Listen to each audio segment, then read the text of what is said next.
Malgré les menaces des pouvoirs de l'époque, revenons à cette église naissante, l'église vivait des temps extraordinaires de communion fraternelle, de puissance, de projets qui foisonnaient dans les cœurs avec beaucoup de générosité. Acte 4, 32 à 37, tous ceux qui étaient devenus des croyants vivaient dans une parfaite unité de cœur et d'esprit. Personne ne se prétendait propriétaire de ses biens, mais ils partageaient tout ce qu'ils avaient. Avec une grande puissance, les apôtres rendaient témoignage de la résurrection de Jésus-Christ, et la grâce de Dieu agissait avec force en eux tous. Aucun d'eux n'était dans le besoin, car ceux qui possédaient des champs ou des maisons les vendaient, apportaient le produit de la vente et le remettaient aux apôtres. Ceux-ci le répartissaient alors entre tous, et chacun recevait ce dont il avait besoin.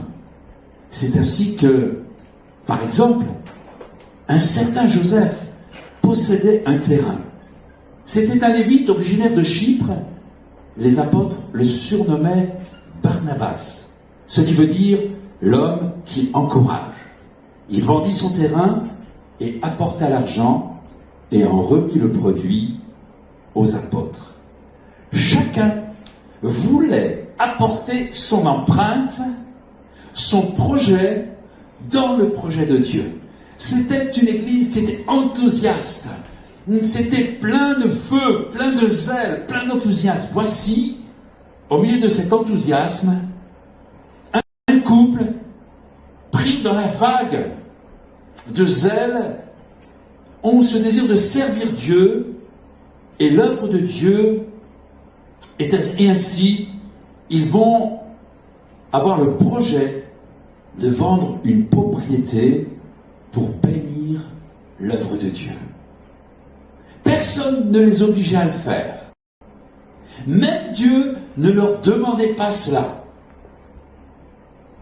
Mais ce couple était rempli de feu, entraîné par la vague d'enthousiasme de cette église naissante. Ananias et Saphira ont voulu faire ce geste. Ils ont vendu.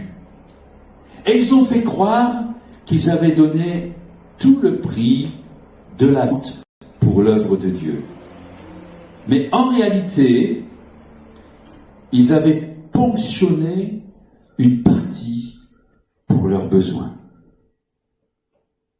Ce projet leur a coûté la vie, parce qu'ils avaient menti à l'Église, parce qu'ils avaient menti aux apôtres, parce qu'ils avaient menti au Saint-Esprit, à Dieu.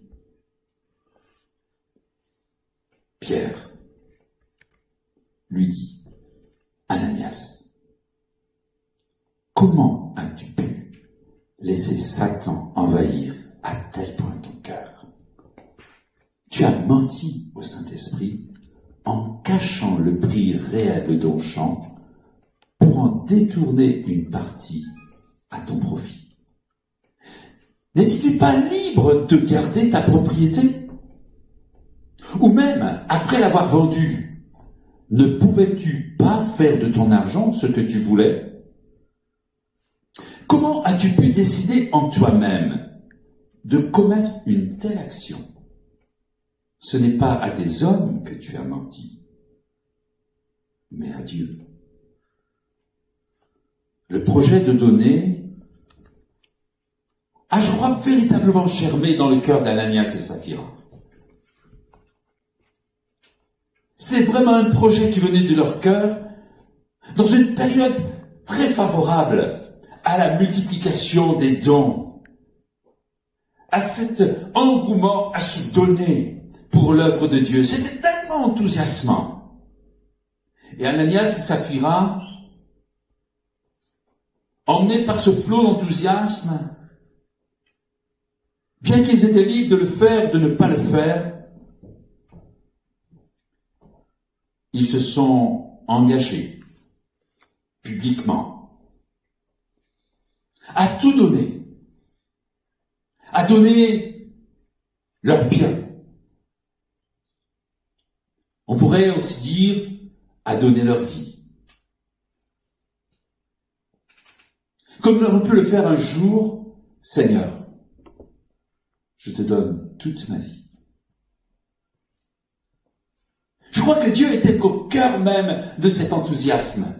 Que Dieu était au cœur même de cette Église pleine de vie, naissante, mais vivante et bousculante. Il était à l'origine. Parce que l'origine de cet enthousiasme, c'était quelque chose de grandiose. La résurrection de Jésus-Christ. Et cette résurrection, c'est Dieu qui est au cœur. Les miracles opérés par les disciples, c'est Dieu qui est au cœur. L'enthousiasme de cette Église naissante, c'est Dieu qui est au cœur. Et Joseph, cet exemple, parmi tant d'autres, a formé dans son cœur des projets pour l'œuvre de Dieu. C'était une décision personnelle. Personne n'avait obligé Joseph, personne n'a obligé qui que ce soit de dire « Seigneur, je te donne ma vie, je te donne mon cœur, je te donne mes biens. » C'est une décision personnelle. C'est un projet de sa vie pour le projet de Dieu. C'est dans le caractère même de ce croyant Joseph, dans lequel nous pouvons nous reconnaître les uns et les autres, toujours prêts à créer cet enthousiasme, cette ambiance positive, cet encouragement pour les autres. On l'avait d'ailleurs surnommé Barnabas. Aujourd'hui, on utiliserait peut-être d'autres mots. On dirait, tu es juste un leader communicatif, tu es un leader enthousiasmant, un homme au caractère entier qui donne et se donne. Et son projet, le projet de Joseph, c'est un projet pleinement agréé par Dieu. Et j'aimerais dire que c'était que du bonheur. Du bonheur dans le cœur de Joseph, du bonheur au cœur de l'Église, du bonheur dans l'œuvre de Dieu, du bonheur dans tous ceux qui, autour, vivaient cet enthousiasme. Mais au milieu de tout ce bonheur, au milieu de tous ces cœurs généreux, au milieu de tous ces hommes et ces femmes qui s'engagent à 100% pour Dieu, pour l'œuvre de Dieu, prêts à donner leur bien, leur vie, je dirais même jusqu'à perdre leur vie. Au milieu de tout cet enthousiasme, un même projet, semblable, celui d'Ananias et Saphira, sera que du malheur. Un drame. Un drame parce que tronqué. Un drame parce qu'il est englué dans le péché, dans la tiédeur, dans la composition. Dans le contexte qui est le nôtre, il y a toujours ce même enthousiasme parce que Jésus est là, parce que Jésus est ressuscité, parce que Jésus est vivant, parce que Jésus nous sauve, parce que Jésus agit encore aujourd'hui. Et je crois, frères et sœurs, que plus nous serons enthousiastes, nous, l'Église de Jésus-Christ du XXIe siècle, plus l'œuvre de Dieu grandira. Parce que l'enthousiasme en Jésus est communicatif. Mais plus il y aura d'enthousiasme pour Jésus, plus il y aura d'opposition contre l'Église. Plus que les autorités de l'époque de cette Église naissante,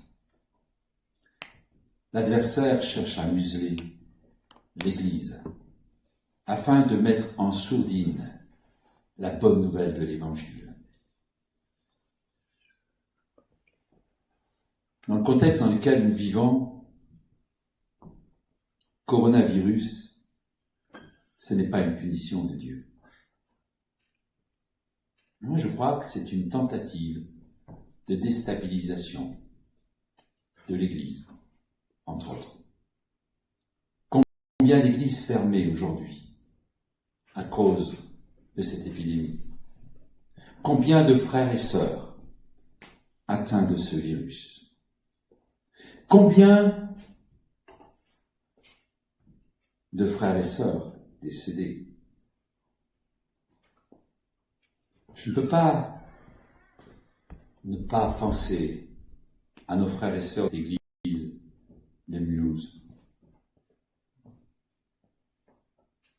Ils faisaient tellement de choses, tellement de bruit pour l'Évangile, tellement d'enthousiasme pour l'œuvre de Dieu. Trop d'enthousiasme certainement au goût de l'adversaire.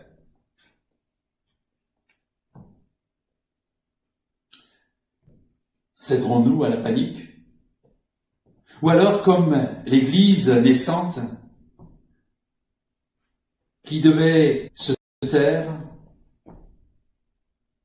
les disciples n'ont pas répondu, n'ont pas cédé à cette injonction. L'Église a été enflammée par la réponse de Dieu aux oppositions, en développant davantage de projets, en étant plus enthousiaste encore pour l'œuvre de Dieu. Frères et sœurs, ce qui est en train de se passer pour nous résonne en tout cas dans mon cœur par rapport à cette Église naissante. L'Église se mobilisera-t-elle pour partager l'Évangile avec plus de hardiesse? Nous savons que nous sommes l'Église des derniers temps. Nous savons que nous sommes l'Église qui prépare le retour imminent de notre Seigneur Jésus-Christ. Les temps que nous vivons masquent trop souvent la puissante de l'Évangile dans le monde dans lequel nous vivons. Nos médias n'en parlent pas. Et quand ils en parlent souvent de manière plutôt négative. Et ce n'est pas enthousiasmant. Mes frères et sœurs, chers amis, l'Évangile n'a jamais autant progressé que dans notre génération. La parole de Dieu n'a jamais été autant répandue que dans notre siècle. Jamais la parole de Dieu n'a été aussi vite qu'elle ne l'est aujourd'hui, et les efforts continuent.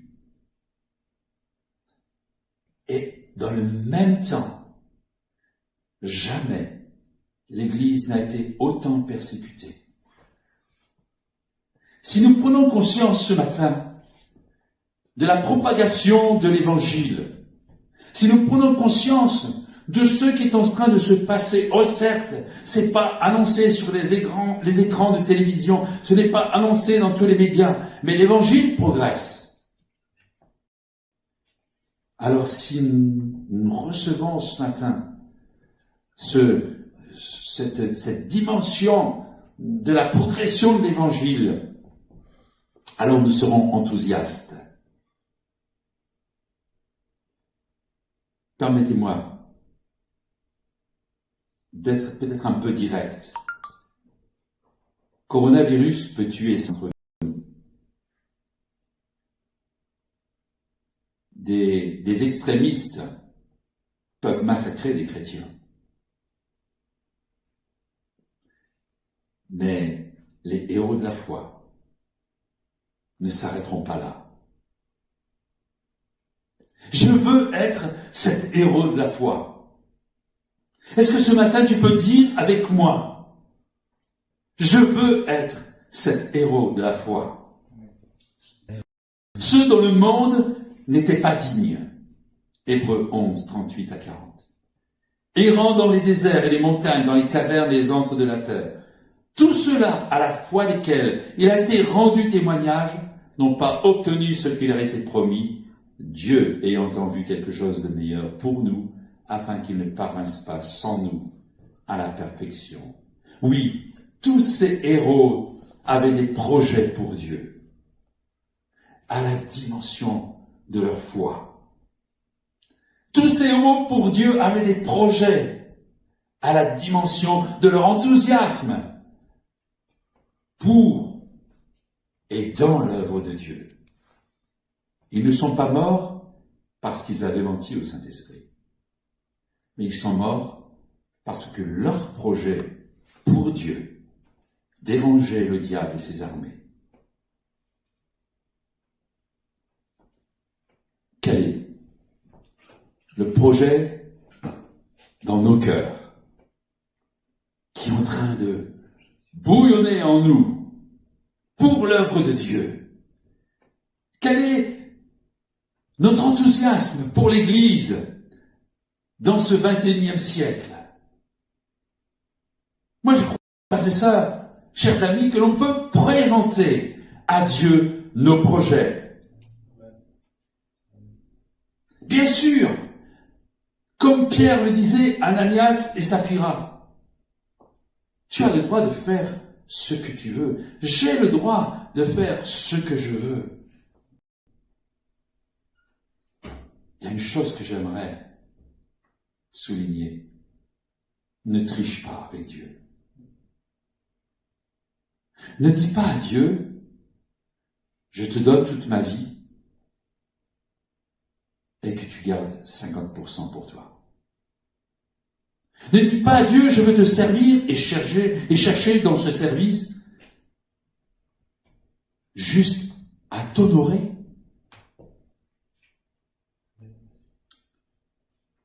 Et puis, en disant, Seigneur, je te donne tout le fruit de ma vente. Et en fait, j'en cache une partie pour mon ego. Les temps dans lesquels nous sommes nous montrent une fois de plus que nous ne pouvons pas être des tièdes, que nous ne pouvons pas donner notre cœur à 50%. Si tu as un projet, si j'ai un projet pour l'œuvre de Dieu, assure-toi, et je veux m'assurer avec toi, que nous sommes prêts à tout donner pour ce projet de Dieu. Il est possible que tu n'aies pas de projet dans ton cœur pour Dieu. Alors regarde ce que Dieu fait. Et j'en suis persuadé. Tu seras enthousiaste. Je suis persuadé que tu ne pourras pas rester sur place. Si seulement tu ouvrais tes yeux à l'action puissante de Dieu dans notre génération. Des projets sur ton cœur. Des projets surgiront de ton cœur pour bâtir l'Église de Jésus-Christ. Parce que cette Église, elle n'est pas un bâtiment comme nous le savons et comme nous le disons très souvent, mais l'association d'hommes et de femmes enthousiastes pour Dieu. Et notre projet d'homme,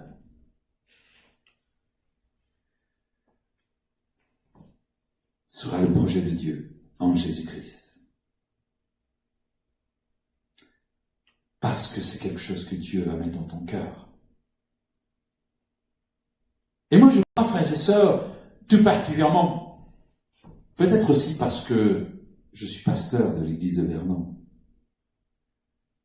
et qu'il y a quelque chose de particulier que Dieu met sur mon cœur, j'en suis convaincu. Mais aussi pour toi, qui fait partie de cette œuvre de Dieu. Cette église locale est un projet de Dieu qui est partagé dans le cœur d'hommes et de femmes, comme toi et moi, comme vous et moi, prêts à s'investir parce que Nous sommes juste émerveillés de voir ce que Dieu fait. Nous sommes juste enthousiasmés de la bonne nouvelle en Jésus-Christ. Nous sommes juste enthousiasmés de voir que le Saint-Esprit agit encore aujourd'hui, qu'il y a des témoignages merveilleux qui sont communiqués des quatre coins de la terre, si la terre avait quatre coins. Je pense à tous ces hommes et toutes ces femmes qui nous ont précédés.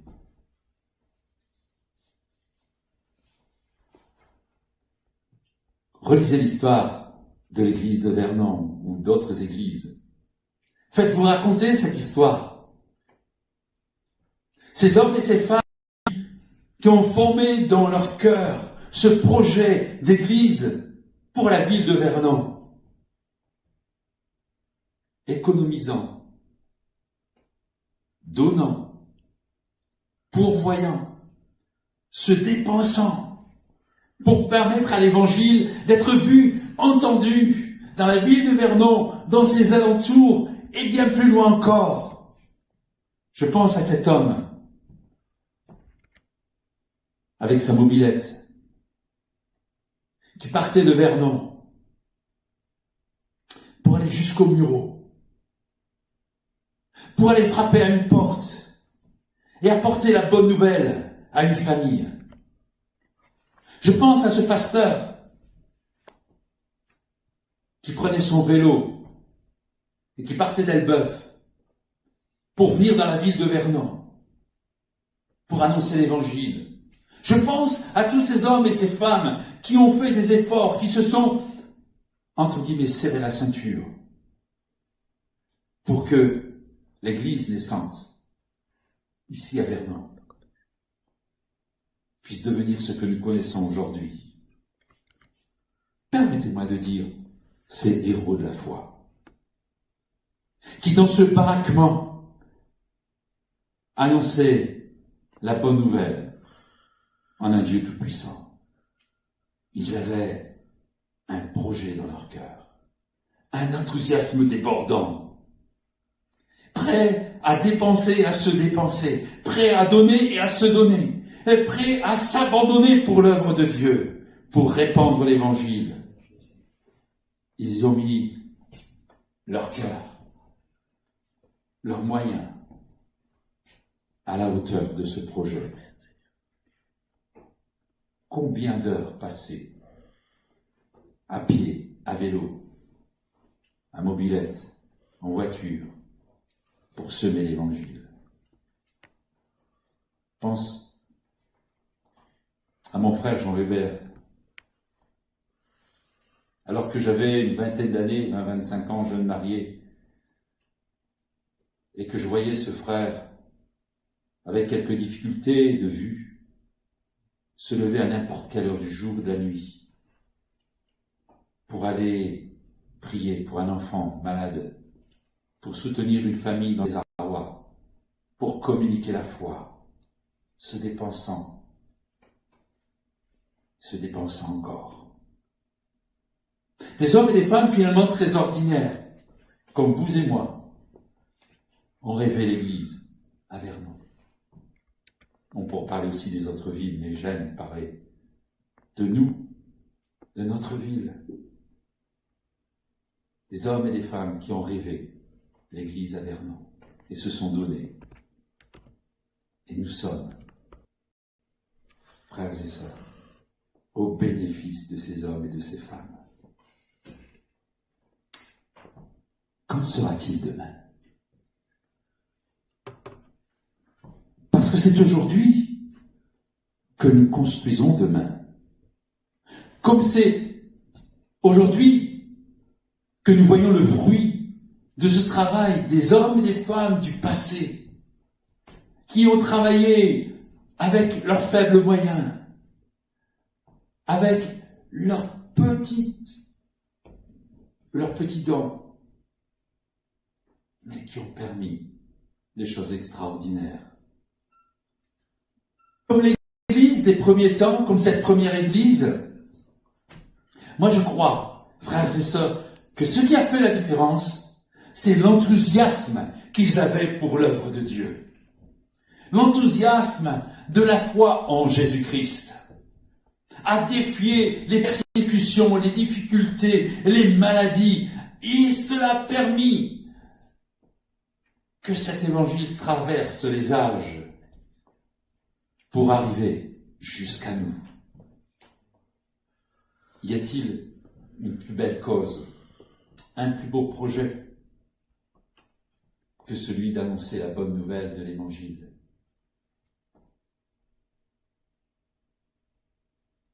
Quand l'évidence de la fragilité de la vie, de cette vie sur cette terre, nous frappe, et nous frappe en plein visage, nous pourrions être désespérés, nous pourrions baisser les bras, nous pourrions tout abandonner. Mais nous pouvons aussi être ensemble pour développer des nouveaux moyens d'annoncer aux hommes la bonne nouvelle de l'Évangile. Est-ce qu'on pourrait presque dire ce matin, Seigneur, merci pour les persécutions. Ce serait peut-être déplacé de le dire, mais je vais oser le faire. Merci pour le coronavirus. Parce que si aujourd'hui nous testons des moyens modernes, c'est parce qu'il y a eu une urgence.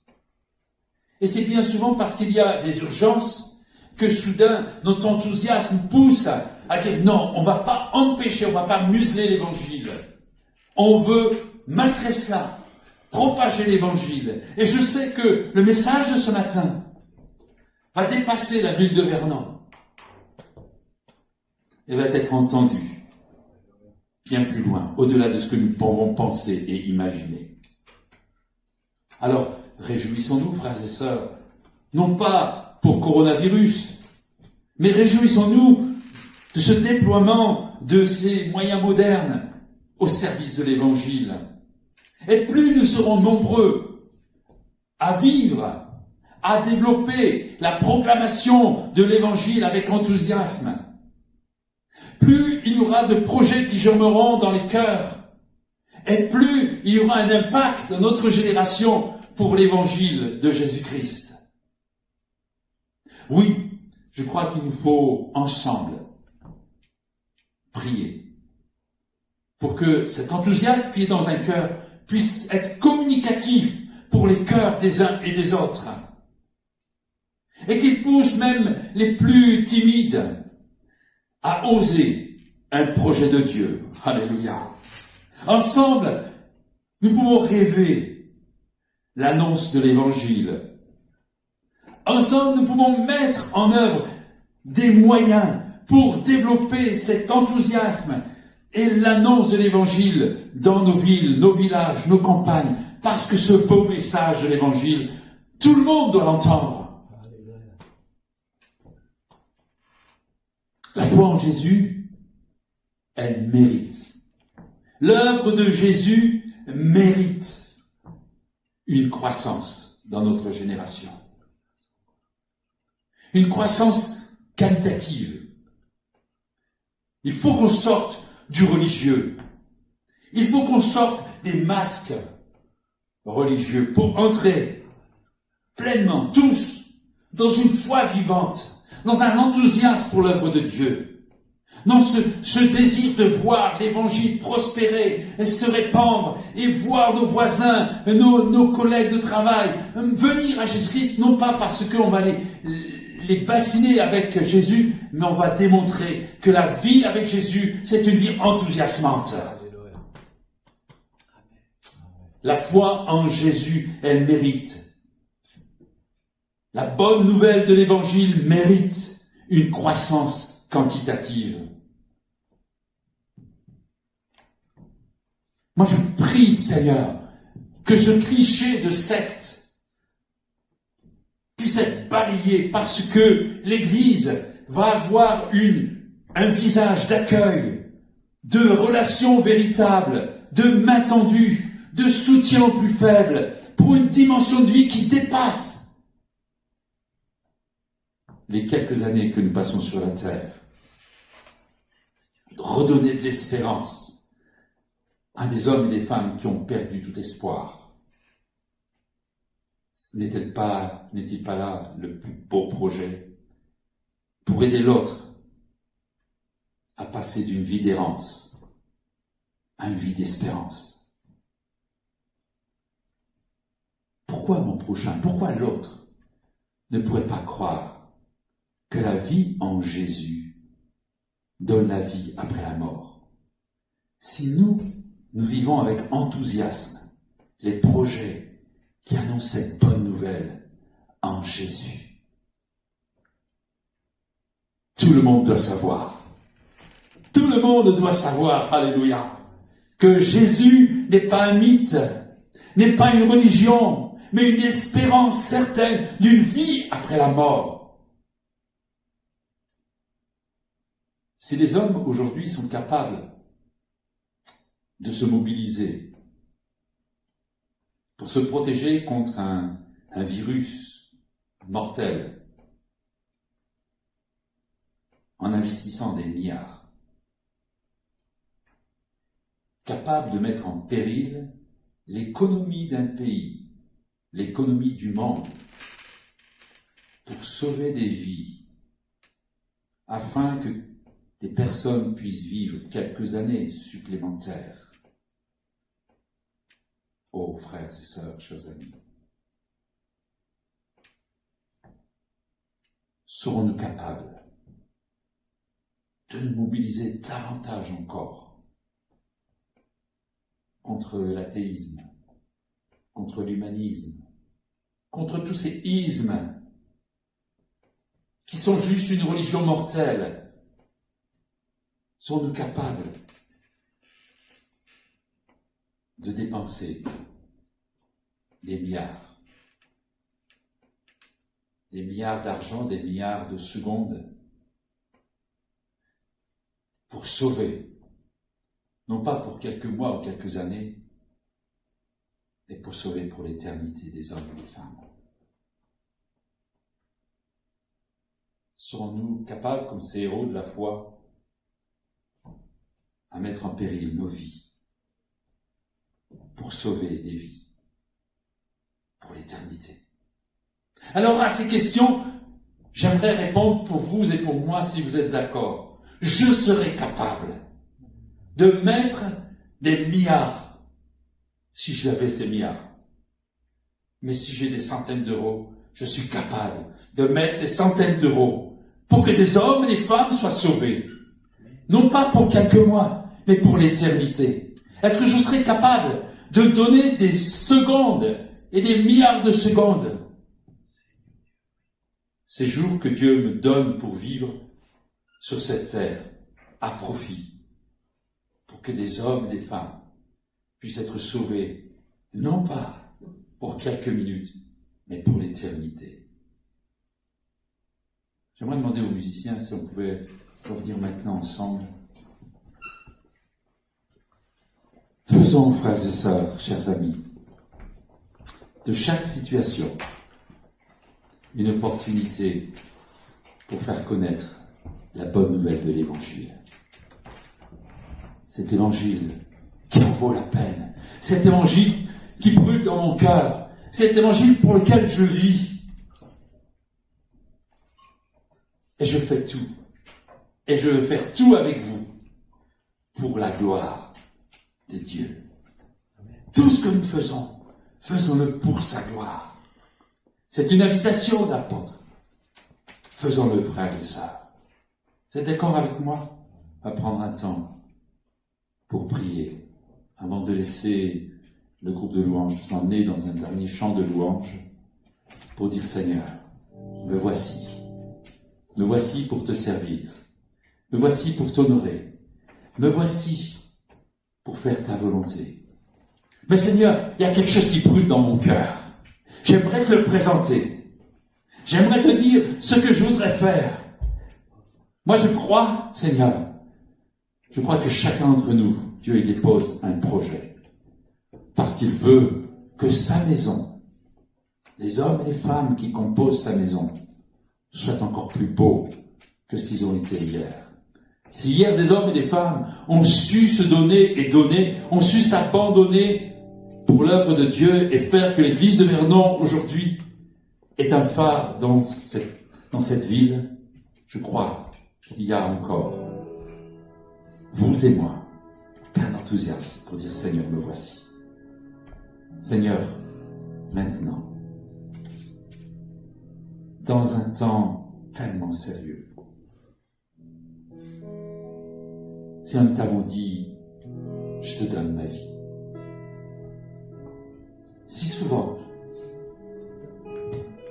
nous t'avons dit, Seigneur, que nous t'appartenons, te prions que ce soit une réalité. Que nos cœurs brûlent pour toi. Que les pas que nous faisons soient des pas pour toi.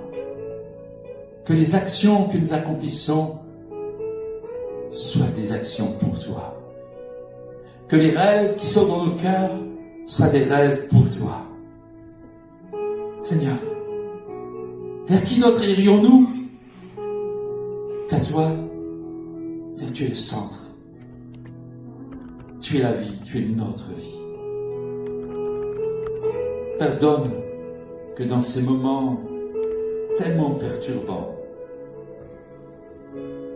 c'est non seulement l'Église que nous formons puisse prendre conscience, Seigneur, être encore plus enthousiaste pour ton œuvre, mais te prions pour notre société, afin que cette tribulation, c'est-à-dire que cette déstabilisation ouvre des cœurs, afin que les hommes et les femmes que nous sommes, par leur enthousiasme, par le zèle qui brûle en nous, puissent enflammer d'autres cœurs, d'autres vies pour ta gloire. C'est ma prière. Amen. Au nom de Jésus. Amen.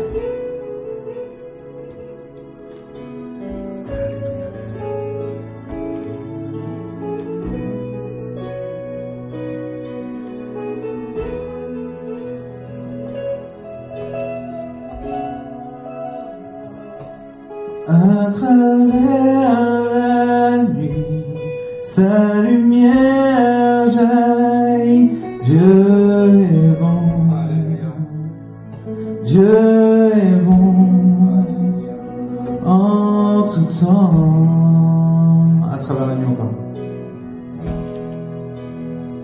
À travers la nuit, sa lumière jaillit. Dieu est bon, Dieu est bon, en tout temps. Dieu est bon, en tout temps. Il a mis ce chant de louange en moi. Dieu est bon, en tout temps. À travers la nuit, sa lumière jaillit. Dieu est bon, Dieu est bon, en tout temps. Encore une fois, Dieu est bon. Dieu est bon, Dieu est bon, en tout temps, en tout temps. Il a mis ce chant de louange en moi. Dieu est bon, en tout temps, à travers la nuit, sa lumière jaillit. Dieu est bon, Dieu est bon, en tout temps. Dieu est bon, Dieu est bon, en tout temps, en tout temps. Il a mis ce chant de louange en moi. Dieu est bon, en tout temps, à travers la nuit, sa lumière jaillit. Dieu est bon, Dieu est bon, encore une fois il est bon. Dieu est bon, Dieu est bon, Dieu est bon, Dieu est bon, en tout temps.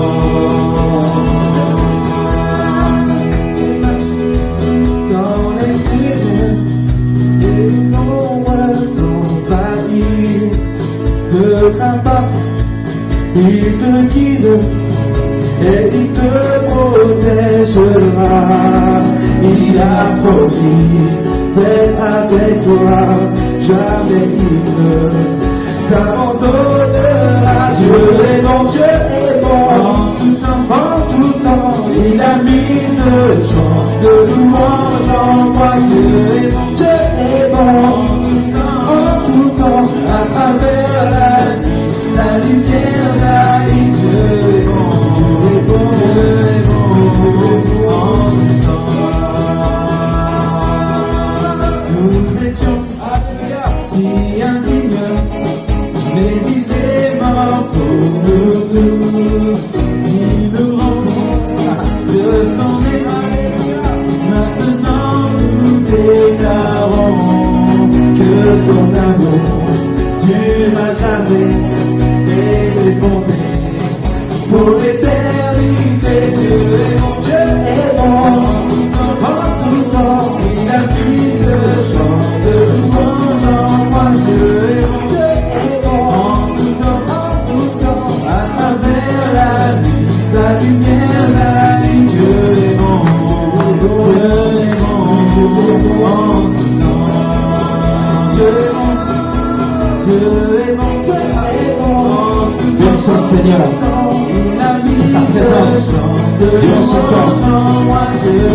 Dieu a béni au travers de la louange, de sa parole, j'en suis persuadé.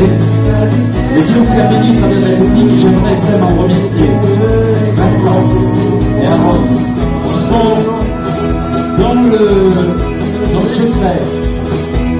Et sans eux, ce clip n'aurait pas pu avoir lieu. Ils travaillent dans l'ombre, mais Dieu les voit. Et nous aimons les bénir dans le nom de Jésus-Christ pour leur cœur, pour leur investissement. Merci, groupe de louanges, d'avoir pu braver ce virus pour venir dans ce lieu. Bénissons le Seigneur pour sa présence au milieu de nous. Et j'aimerais vous dire à très bientôt. Nous envisageons une réunion de prière par téléphone. Nous enverrons un lien et vous pourrez ainsi nous rejoindre pour prier mercredi soir à 20h. Je vous donne rendez-vous, que Dieu vous bénisse. À très bientôt. À Dieu soit la gloire. En tout temps, il a mis ce chant de louange en moi. Dieu est bon, Dieu est bon, en tout temps, à travers la nuit, sa lumière jaillit. Dieu est bon, Dieu est bon, Dieu est bon, en tout temps. Encore une fois, une dernière place. Dieu est bon, Dieu est bon, en tout temps, il a mis ce chant de louange en moi. Dieu est bon, Dieu est bon, en tout temps, à travers la nuit, sa lumière jaillit. Dieu est bon, Dieu est bon, Dieu est bon, Dieu est bon, Dieu est bon, Dieu est bon, Dieu est bon, Dieu est bon, Dieu est bon, Dieu est bon, en tout temps.